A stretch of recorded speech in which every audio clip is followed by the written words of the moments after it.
नमस्कार दोस्तों, welcome to Rajasthan civil services test series. ये पॉलिटी के क्वेश्चन है जो कि यूपीएससी या फिर किसी अन्य एग्जाम में पॉलिटी के क्वेश्चन है। इस भारतीय संविधान से रिलेटेड है। भारतीय संविधान के मूल कर्तव्यों को किस समिति की अनुशंसा पर शामिल किया गया? अशोक मेहता, कर्ण सिंह, स्वर्ण सिंह या कृपाल सिंह? इसका सही आंसर है स्वर्ण सिंह। ये स्वर्ण सिंह जी है और इनकी व्याख्या देखते हैं। स्वर्ण सिंह समिति और मूल कर्तव्य। स्वर्ण सिंह समिति और उनके मूल कर्तव्य। स्वर्ण सिंह समिति और मूल कर्तव्यों की अवधारणा को संविधान में शामिल करने के लिए गठित किया गया था। 19 इसकी आवश्यकता क्यों पड़ी थी? आपातकाल का प्रभाव 1975 से 77 के दौरान हुई आपातकाल के कारण कई नागरिकों के कर्तव्यों के प्रति जागरूकता बढ़ी थी और उस समय यूएसएसआर का भी काफी प्रभाव था, जिस वजह से मूल कर्तव्यों का जो जननी है वो यूएसएसआर ही है, वहीं से लिया गया है। और कुछ धार्मिक, आर्थिक और राजनीतिक न्याय आदर्श हैं वो भी यूएसएसआर से ही लिए गए थे उस समय। उनकी आवश्यकता के अनुसार जो ऐड किए गए थे, नागरिकों की जिम्मेदारी, अधिकारों के साथ साथ महत्व, संविधान के मौलिक अधिकारों का उल्लेख और लेकिन कर्तव्यों के बारे में कोई स्पष्ट उल्लेख नहीं था। नागरिकों की जिम्मेदारी इनमें है क्या? नागरिकों को सिर्फ अधिकारों का प्रयोग ही नहीं बल्कि देश के प्रति कुछ कर्तव्यों का पालन भी करना है। समिति की सिफारिशें, क्योंकि इसमें जो मूल कर्तव्य है, मूल अधिकार है, जो पर्सनल किसी एक पर्सन का मूल अधिकार है, वो किसी दूसरे व्यक्तित्व के मूल अधिकारों में हस्तक्षेप ना करे। या फिर पब्लिक प्लेस है, पब्लिक प्लेस पर किसी एक नागरिक का अधिकार नहीं होता, वो सभी का अधिकार होता है। और अधिकार में ही कुछ कर्तव्यों को उदाहरण के तौर पर देखते हैं, जैसे कि पब्लिक प्लेस पर संविधान के मूल अधिकार कम काम करते हैं और मूल कर्तव्य अर्थात सभी को ये सब करना चाहिए, तो संविधान में इसकी व्याख्या की गई है। जैसे गंदगी नहीं करनी चाहिए वगैरह वगैरह। वापस क्वेश्चन पे आते हैं। संविधान के में संशोधन, ये 42वें संविधान संशोधन में किया गया था 1976 के माध्यम से संविधान के मूल कर्तव्यों को शामिल किया गया था। आखिर है क्या मूल कर्तव्य? ये दायित्व है जो प्रत्येक नागरिकों को अपने देश के प्रति निभाने होते हैं, अपने देश के प्रति निभाने होते हैं। ये कर्तव्य संविधान के भाग 4 क में उल्लेखित है। इन कर्तव्यों में देश की एकता, अखंडता की रक्षा करना और संविधान का पालन करना है। ठीक है, अगला क्वेश्चन देखते हैं। आशा है कि मूल कर्तव्य समझ में आ गया होंगे। आखिर है क्या, उससे अधिक क्यों ऐड किया गया और क्या क्या हो सकते हैं, ये समझ में आ गया, उसका आधार समझ में आ गया होगा। और ये प्रीलिम्स और मेंस दोनों में काम करेंगे, ये पूरी व्याख्या है जो हम बता रहे हैं। अगला क्वेश्चन, मूल कर्तव्य में शामिल नहीं है, मूल कर्तव्य में शामिल नहीं है स्वच्छता बनाए रखना, राष्ट्रध्वज का आदर करना, वैज्ञानिक दृष्टिकोण का विकास करना, सामाजिक संस्कृति का परीक्षण करना, अर्थात जो सांस्कृतिक विरासत है उस धरोहरों, स्थलों को, और वनीय विभाग उनकी रक्षा करना, वनों की रक्षा करना, शिक्षा से रिलेटेड शिक्षा का विकास करना, ये सब मूल कर्तव्य में शामिल है। तो इन चारों में से कौन सा नहीं है? देखिए, हालांकि ऐसा लगता है कि यहाँ सभी होना चाहिए, परंतु ये स्वच्छता बनाए रखना ये मूल संवैधानिक नहीं है, ये आदर्श कर्तव्य है, ना कि मूल कर्तव्य। ये आदर्श व्यक्ति को किस तरह से होना चाहिए। ठीक है, अब इसकी व्याख्या देखते हैं। ठीक है, ये सही 11 मूल कर्तव्य है, इन सभी को पढ़ेगा और इनको विचार कीजिएगा। अगला क्वेश्चन, निम्न में से कौन सा राष्ट्रपति का संवैधानिक अधिकार नहीं है? साधारण बिल को पुनर्विचार हेतु लौटाना, संवैधानिक अधिकार, ठीक है, जो संविधान में लिखित है। वित्तीय बिल को पुनर्विचार हेतु लौटाना, लोकसभा को भंग करना, प्रधानमंत्री की नियुक्ति। देखिए कौन सा आंसर सही है, ए, बी, सी, डी? इसका आंसर देखते हैं। पहला है साधारण बिल को पुनर्विचार हेतु लौटाना, ये इसका अधिकार है, संवैधानिक अधिकार है। वित्तीय बिल को पुनर्विचार हेतु लौटाना, ये गलत है, ये संवैधानिक अधिकार नहीं है। लोकसभा को भंग करना, ये अधिकार है। प्रधानमंत्री की नियुक्ति, ये भी है। इनकी व्याख्या देखते हैं। ये आपको प्री और मीन्स दोनों के लिए तैयार करेगी व्याख्या। अगला क्वेश्चन, भारत संघ में मंत्रिपरिषद राज्यसभा और लोकसभा दोनों के लिए उत्तरदायी होती है मंत्रिपरिषद। भारत संघ की अर्थात केंद्र सरकार।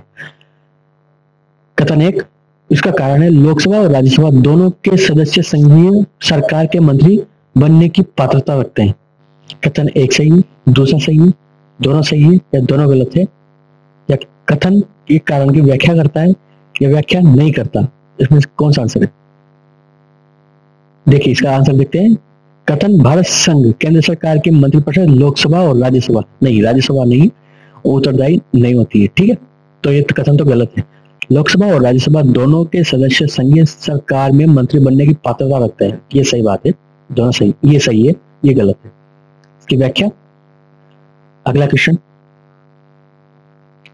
उदारीकरण, निजीकरण और भूमंडलीकरण की आर्थिक नीति किसके द्वारा घोषित की गई थी? प्रधानमंत्री उस समय कौन थे? अर्थात जिम्मेदारी सारी प्रधानमंत्री को थी, किसके द्वारा किया? राजीव गांधी, विश्वनाथ प्रताप सिंह, नरसिम्हा राव या अटल बिहारी वाजपेयी? कौन सा आंसर सही है? देखिए इस आंसर देखते हैं। राजीव गांधी, विश्वनाथ प्रताप, नरसिम्हा राव, ये नरसिम्हा राव उस समय के सरकार में थे, मनमोहन सिंह के द्वारा की गई थी। इसकी व्याख्या। अगला क्वेश्चन, लोकसभा में निर्वाचित होने के लिए 25 वर्ष होनी चाहिए। कथन एक। कथन दो, लोकसभा में सत्ताधारी दल का मुखिया अध्यक्ष होता है। कौन सा सही है? कथन एक, कथन दो, दोनों सही है या दोनों गलत है? देखिए पढ़ा जाता है, लोकसभा में निर्वाचित होने के लिए न्यूनतम आयु 25 वर्ष होनी चाहिए, ये सही बात है। दूसरा कथन, लोकसभा में सत्ताधारी दल का मुखिया अध्यक्ष होता है, नहीं अध्यक्ष नहीं, प्रधानमंत्री होता है। इसकी व्याख्या। देखिए अध्यक्ष, किसी पार्टी का अध्यक्ष सिर्फ पार्टी का ही होता है, न कि दल का। प्रधानमंत्री बनने के बाद वो दल को नहीं छोड़ता, वो जुड़ा रहता है दल से, तो मुखिया भी प्रधानमंत्री ही होता है। अगला क्वेश्चन, उच्चतम न्यायालय के न्यायाधीशों को किस प्रकार हटाया जा सकता है? मुख्य न्यायाधीश के इच्छानुसार, बी राष्ट्रपति द्वारा मुख्य न्यायाधीश की सिफारिश पर, सी है राष्ट्रपति द्वारा, और डी है राष्ट्रपति द्वारा संसद की सिफारिश पर। कौन सा सही है? ए, बी, सी, डी? आंसर देखते हैं। देखिए मुख्य न्यायाधीश की इच्छानुसार नहीं, इच्छानुसार नहीं हो सकता। राष्ट्रपति द्वारा मुख्य न्यायाधीश की सिफारिश पर, नहीं ये भी नहीं हो सकता। राष्ट्रपति द्वारा, ये भी नहीं हो सकता। राष्ट्रपति द्वारा संसद की सिफारिश पर, ठीक है ये यही सही है। महाभियोग दायर किया जाता है, अर्थात प्रस्ताव पारित किया जाता है, उसके बाद राष्ट्रपति द्वारा उनको हटाया जाता है, इसलिए इसकी व्याख्या। अगला क्वेश्चन, संविधान की अंतिम व्याख्या करने का अधिकार किसका है? राष्ट्रपति का, प्रधानमंत्री का, लोकसभा अध्यक्ष का, सर्वोच्च न्यायालय का? देखिए संविधान की जो, इसमें से कौन सा आंसर सही है? ए, बी, सी, डी? देखिए आंसर देखते हैं। इसका डी आंसर सही है। सर्वोच्च न्यायालय ही को ही न्यायिक अधिकार सबसे अंतिम होता है, और अर्थात इसको दो शब्दों में कहें तो संविधान की व्याख्या करने का अधिकार सभी सर्वोच्च न्यायालय को ही, ये इसकी व्याख्या। अगला क्वेश्चन देखते हैं।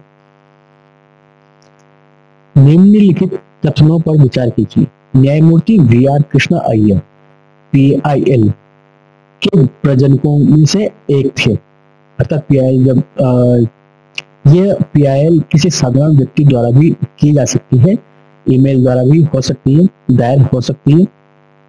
ये PIL किसी पर्सनल इंटरेस्ट के लिए नहीं होती है, यह सामूहिक अर्थात सामाजिक परिवेश के लिए या आर्थिक राजनीतिक सभी के लिए, जिसका प्रभाव किसी एक व्यक्तित्व पर न होकर सभी समाज को है, सारे समाज को है। वो देखिए किसी उदाहरण को देख लेते हैं। अगर किसी पब्लिक प्लेस पर या किसी विद्यालय को देखते हैं, विद्यालय में अगर पब्लिक टॉयलेट या लेडीज टॉयलेट नहीं है, तो यह किसी एक पर्सनल व्यक्तित्व की आवश्यकता नहीं है, ये सभी व्यक्तित्व की आवश्यकता है। हालांकि ये मैं उदाहरण बता रहा हूँ, ये गाइडलाइन अलग चीज है, जो विद्यालय गाइडलाइन वो अलग चीजें हैं। जो इंटरेस्ट है वो पब्लिक लिए मुद्दा समझाने का है, ठीक है। और वी.आर. कृष्ण अय्यर भारत के मुख्य न्यायमूर्ति थे। कौन सा सही है? ए, बी दोनों सही है या दोनों गलत है? देखिए ये PIL जो इसके प्रजनक वी आर कृष्ण अय्यर, ये सही बात है। और ये मुख्य न्यायमूर्ति नहीं थे, ये न्यायमूर्ति में शामिल थे। ये इसकी व्याख्या, ये आपको प्रीलिम्स और मेंस दोनों में दोनों के लिए तैयार करेगी, अर्थात आधार तैयार करेगी। अगर आप किसी अच्छे एग्जाम की तैयारी कर रहे हैं तो वहां आपकी समझ ही काम आएगी। बाकी जैसे पहला क्वेश्चन है और ये पहला कथन है और दूसरा कथन है, वी आर कृष्ण अय्यर मुख्य न्यायमूर्ति थे, ये फैक्चुअल है और ये समझ वाला है। कथन एक में दिया जाता है कि PIL किसी व्यक्तित्व के इंटरेस्ट के लिए है तो वो गलत हो जाता है। इसका आधार है ये पब्लिक इंटरेस्ट के लिए होता है। अगला क्वेश्चन देखते हैं, उन देशों में अनुपातिक प्रतिनिधित्व आवश्यक नहीं है जहां पर कोई आरक्षित निर्वाचन क्षेत्र है, द्विदलीय प्रणाली विकसित हुई हो या फर्स्ट पहले आओ पहले पाओ वाली पद्धति प्रचलित है, राष्ट्रपति और संसदीय शासन प्रणाली का सम्मिश्रण। कौन सा सही है, पहला, दूसरा, तीसरा या चौथा? देखिए कोई इन सभी को पढ़ने के बाद कॉमनली देखा जाए दो दलीय प्रणाली में अनुपातिक प्रतिनिधियों की आवश्यकता कैसे हो सकती है? एक दूसरे से पक्ष विपक्ष शामिल है तो उनमें अनुपातों की आवश्यकता ही कहाँ है? वो एक दूसरे को वोटिंग करके भी निष्कासित कर सकते हैं। इन चारों में सही आंसर इसलिए बी है। इसकी व्याख्या कुछ इस प्रकार, ये आपको काफी हेल्प करेगी। अगला क्वेश्चन देखते हैं, मताधिकार और निर्वाचित होने का अधिकार, यह कौन सा अधिकार है? मूल अधिकार है, मताधिकार और निर्वाचित होने का अधिकार, नैसर्गिक अधिकार है, संवैधानिक अधिकार है या विधिक अधिकार है? देखिए ये नीति से रिलेटेड ही है, नीतियों से संबंधित है, अर्थात विधिक अधिकार इसका सही आंसर है। ये इसकी व्याख्या, इसका महत्व और निर्वाचित होने का अधिकार आखिर है क्या और इन अधिकारों का महत्व क्या है, निष्कर्ष क्या क्या हो सकता है, ये प्रीलिम्स और मेंस दोनों के लिए सम्मिश्रण है। ये भारतीय संविधान की पॉलिटी के क्वेश्चन थे जो कि आपका समझ को बढ़ाएगा। Thank you.